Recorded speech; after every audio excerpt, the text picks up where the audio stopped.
Continuando nuestra reflexión sobre el sujeto en la vida espiritual, en donde ya hemos abordado la importancia de la gracia, como es necesaria para adentrarse en esta experiencia espiritual.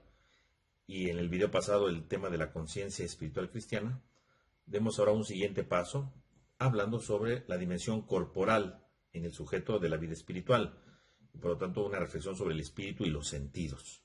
Recordando que el ser humano es una unidad sustancial de espíritu y cuerpo, ¿verdad? La unión del cuerpo y el alma, y por lo tanto, si ya vimos la importancia de la conciencia espiritual en nuestra vocación, en nuestra llamada que Dios hace, pues implica preguntarnos ahora cómo nos afecta esta llamada y esta conciencia que estamos teniendo al cuerpo que tiene el que empieza a vivir una experiencia espiritual.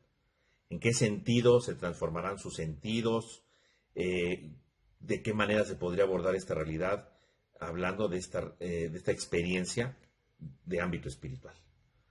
En primer lugar, vamos a analizar hoy, en este video, la relación entre el cuerpo y la psique, que es algo muy importante, ¿no? El valor que tiene esto.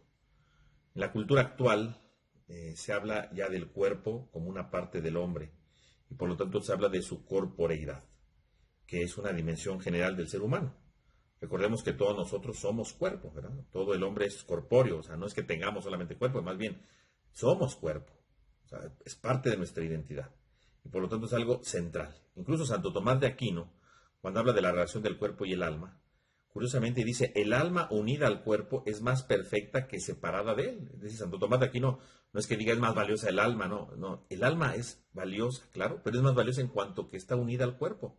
Incluso llega a decir, parecido a Dios, gracias a esta unión, parecido a Dios, a pesar de que Dios sea absolutamente simple e inmaterial. Entonces, Santo Tomás de Aquino ve la importancia de la unión del cuerpo y el alma, como persona, con nuestra dignidad, y ve entonces la parte del cuerpo como algo importante, no lo descalifica, al contrario, trata de ver el valor que tiene el cuerpo dentro de la vida del hombre.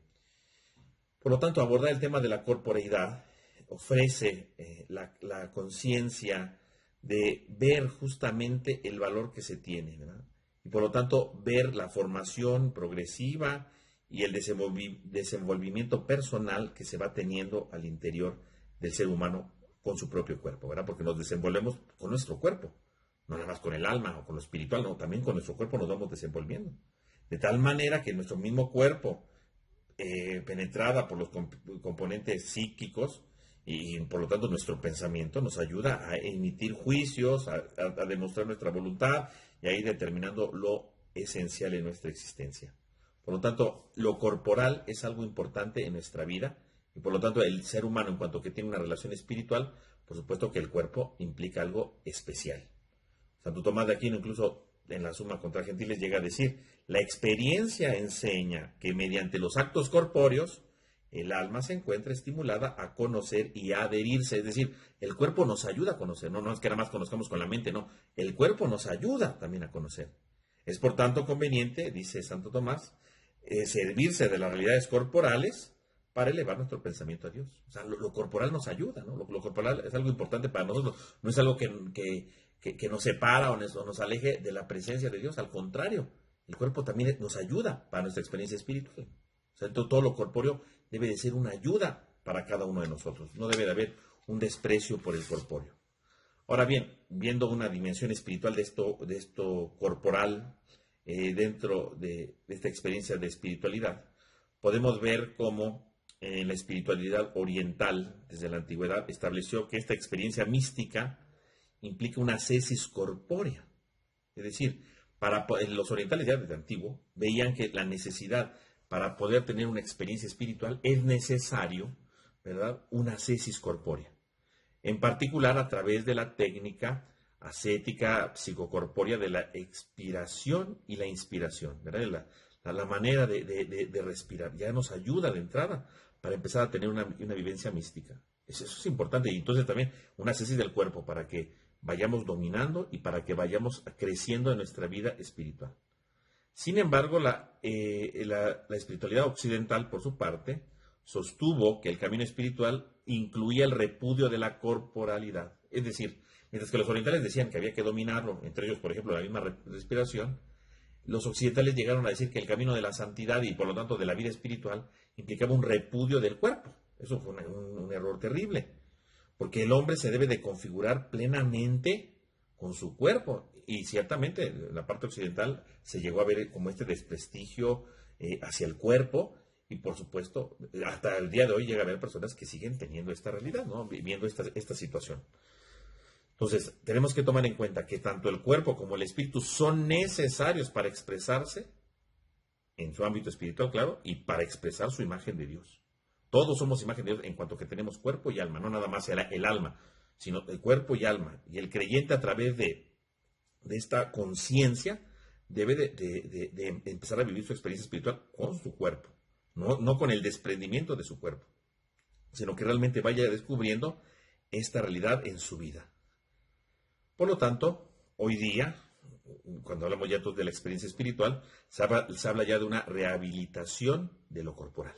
Es decir, nuestro cuerpo tiene un valor, ¿no?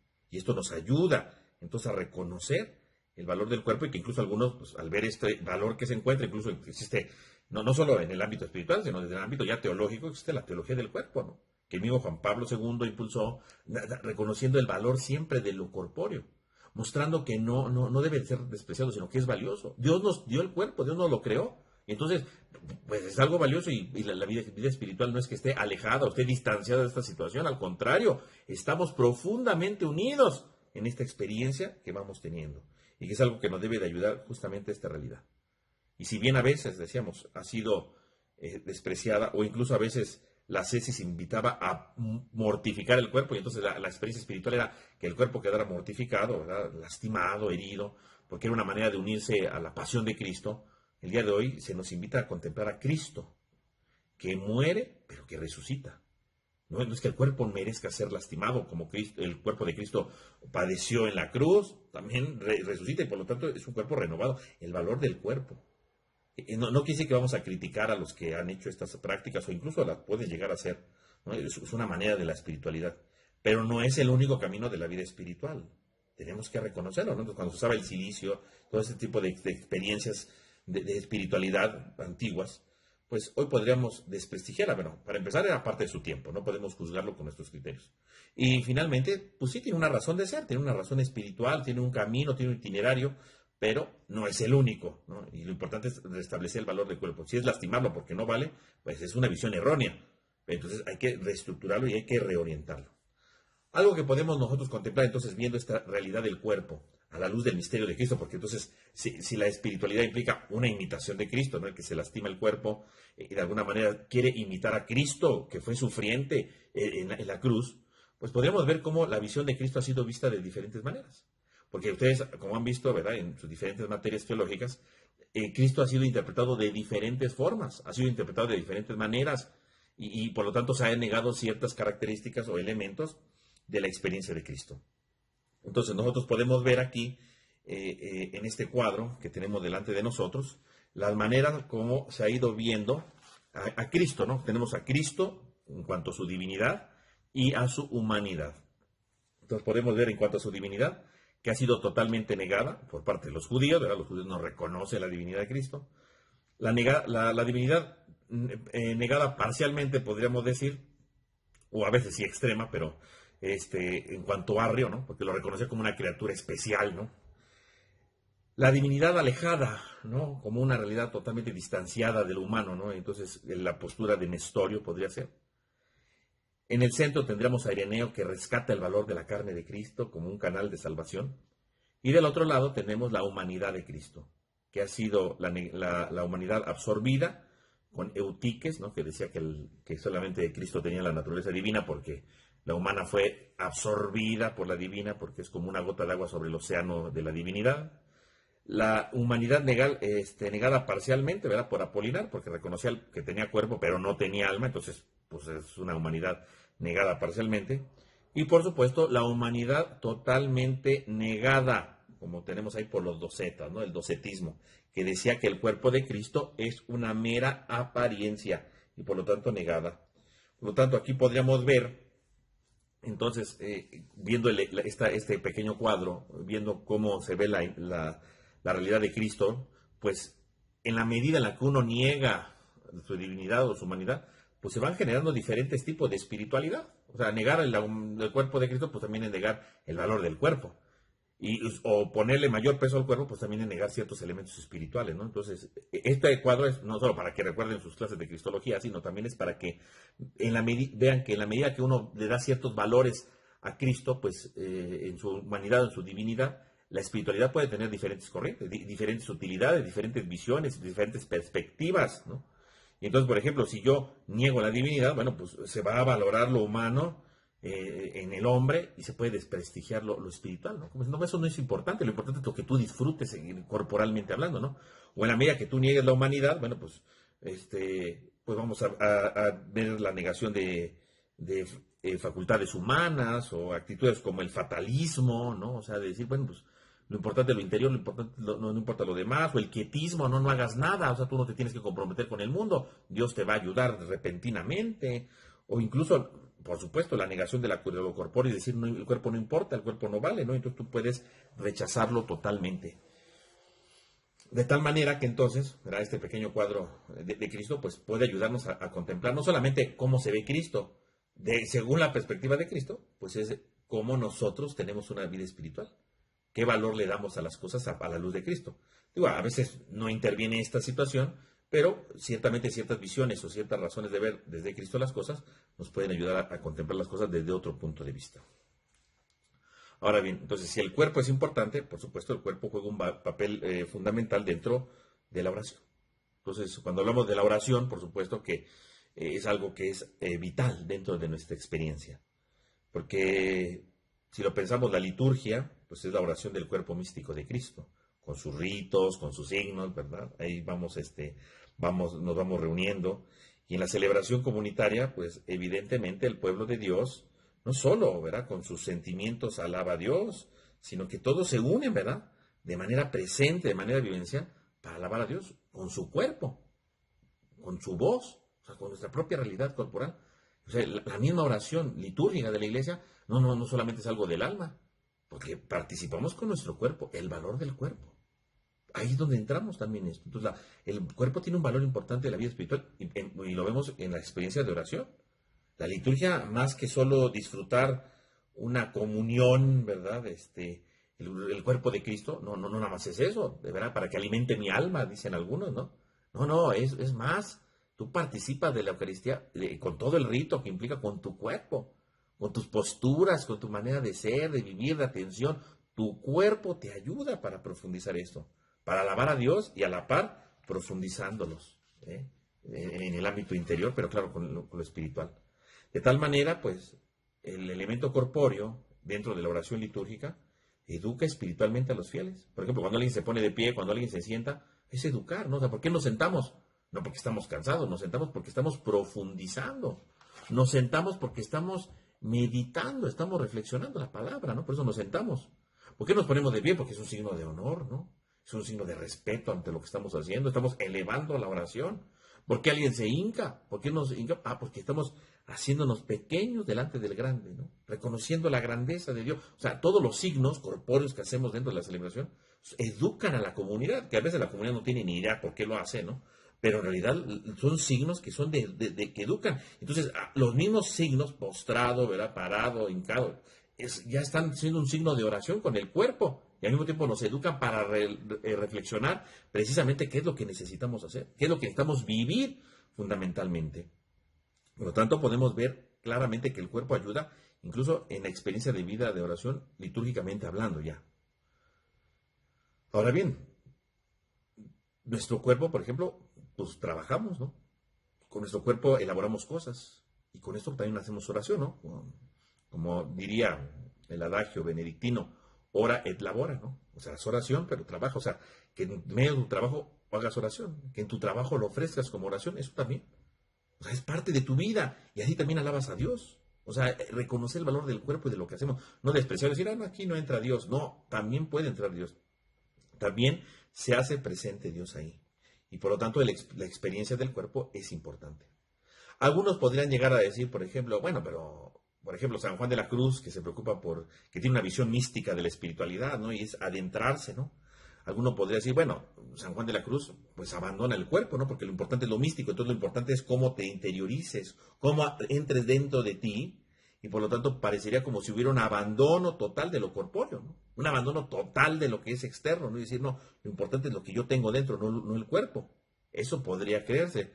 Sin embargo, no es la idea de San Juan de la Cruz, de sumergirse y abandonar lo corpóreo, al contrario, más bien es un dejarse permear por el espíritu pascual en todo el ser, para comunicar en un modo inmediato con el espíritu del Señor. Es decir, sí, me tengo que interiorizar, pero me interiorizo gracias a mi cuerpo. El cuerpo es el que me ayuda a interiorizar. No es que me interiorizo para desprenderme del cuerpo, no. Me interiorizo con la ayuda del cuerpo, por lo tanto mi cuerpo es importante para interiorizar. No es un dejar ahí a la suerte el cuerpo, al contrario, me ayuda a mí. Y por lo tanto, el interiorizar me invita precisamente a profundizar, y podemos entonces hablar de una dimensión del cuerpo neumatizada, ¿no? Es decir, el cuerpo que es capaz de profundizar y de adherirse a una nueva realidad. Entonces, el valor del cuerpo dentro de la vida espiritual es algo central. Y lo corpóreo entonces puede ser símbolo orante o símbolo sacramental, podríamos decir, solo si se une al espíritu personal, ¿no? O sea, eso es importante, ¿no? O sea, el cuerpo es valioso, pero en cuanto que está relacionado con su espíritu, ¿no? Y entonces eso es algo central, ¿no? O sea, ni nos quedamos solamente con lo material, ni solo con lo espiritual, no, sino unidos los dos. Ahí es donde adquiere su valor. El valor del cuerpo siempre es importante dentro de la vida espiritual y en relación con todo lo que implica el cuerpo, ¿no? Incluyendo sus afectos, como lo veremos más adelante en el curso. Algo importante también, ¿verdad? El cuerpo está relacionado con la psique, ¿verdad? Es decir, con el conocimiento, ¿verdad?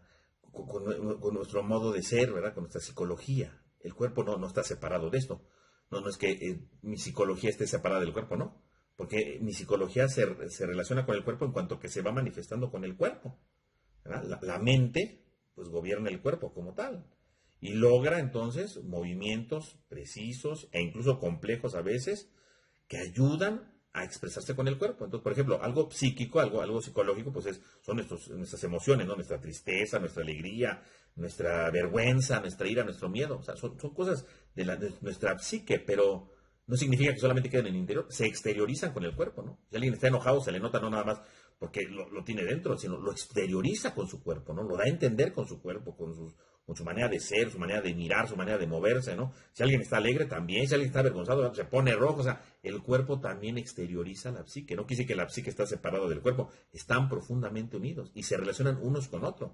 Entonces, cuando yo hago oración, ¿verdad? Desde el punto de vista psíquico, por supuesto que repercute en el cuerpo, se ve en el cuerpo también.